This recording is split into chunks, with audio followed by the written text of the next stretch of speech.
Now, she's even promised strangers high-res photographs of her enlarged assets in return for buying her nice things that she would like to have. Just explain that to me. How does that work? Just explain that, Josie. How does that work?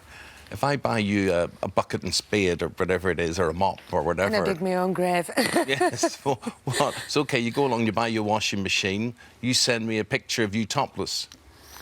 No, I'll put a wish list up. I mean, everyone's seen my boobs already, but put a wish list up.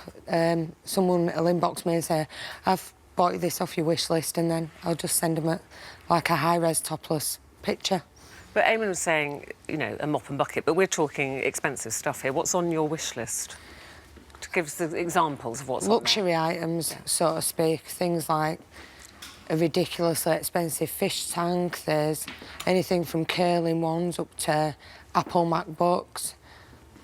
Like designer shoes, handbags. Oh, yeah. You've got to throw all the bootings. So it's all very materialistic stuff that you want in your life? Yeah, the way I see it is if I can get these sugar daddies, so to speak, to buy me these things, then I'm saving my own money, you know. But immediately, I know there are going to be people saying, hang on a second, you know, what you do is your business in that respect. However, we, the taxpayer, funded this surgery because you were referred by a doctor to say that you were having emotional problems. It was very concerning for you, and you were finding it very difficult because you were very flat-chested. Yeah. So the NHS funded this surgery. They did, so yeah. now people, and a lot of people didn't have an enormous problem with that because you were referred by a doctor.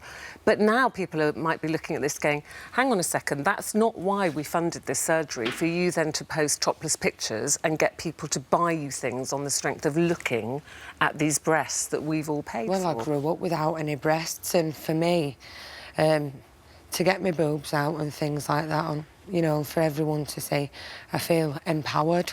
Well, that's... And listen, and you can get them out whenever you like and be as empowered as you like. Gosh, it's the fact that it's the fact that you are then gaining material things from showing them, I think, is what will anger people.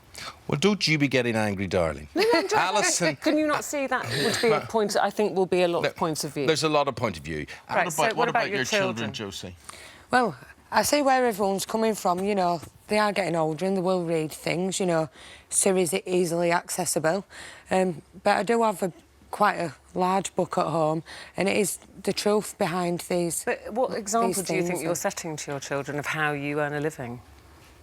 I think my children have grown up with a lifetime full of love and experiences, which, without doing what I do, they wouldn't have had. I don't doubt you love them, but is it the right example to set for I saying... think the example they'll take away from it, Ruth, is that if, you know, they'll see me as a single parent growing up, and they'll see that you've just got to work hard, and that if you do so, you can have anything that you want. But people won't see this as working hard, Josie. That is the problem. I'm not bothered what other people see it as.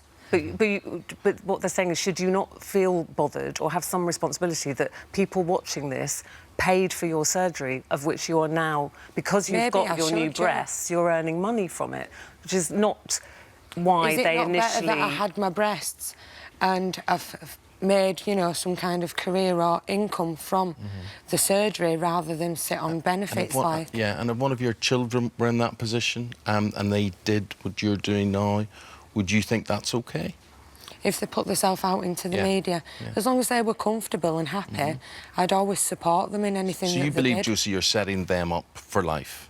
You believe what you're doing now ultimately benefits them? Ultimately, it already has, yeah. Securing a private secondary education and things like that. Josie, you're going back, you want to go back into hospital and you want to get your breasts augmented again. Why is that? I'd just like them a lot bigger with having no breast tissue, Eamonn. I might have, like, double D implants, but the appearance is like of a B cup. But is this... Are you expecting this on the NHS? I'm not, no. I'm expecting it to be sugar daddy funded. Just to explain the sugar daddy. I can't put it on my Amazon list, unfortunately. They don't do boobs. So what happens with these sugar daddies is just men. So you, send them naked pictures and they send you gifts, money? How does that work? Yeah, I've 3 sugar daddies at the moment, the eldest being 65, and I just get nice gifts in exchange for company, you you know, phone call conversations. I might take the 65-year-old the odd bit of bacon here and there and is it, have a couple with him. Are you having sexual relations? I'm saving the NHS money in the long run, in the care system. Wait a minute. If I give you a phone call, you speak to me on the phone... Oh, I mean, you can phone me any time. And you could bring me a bacon sandwich, and then I just pay for your boob job. That's the way it works. Well, I'd bring you anything you wanted if you paid for my boob job. Is that all you get? Does it go any further than that? It doesn't, no. It's not intimate? No, companionship. Sometimes it can feel intimate, you know, because you get a bond with these people as friendship bond. When you set out to get your breast enlargement on the NHS, you know, we were told, the public were told, that it's because it was causing you mental stress. No, Did you that's actually not the case. set out? Did you actually set out to get them so you could have a life like this and make money? No, I didn't.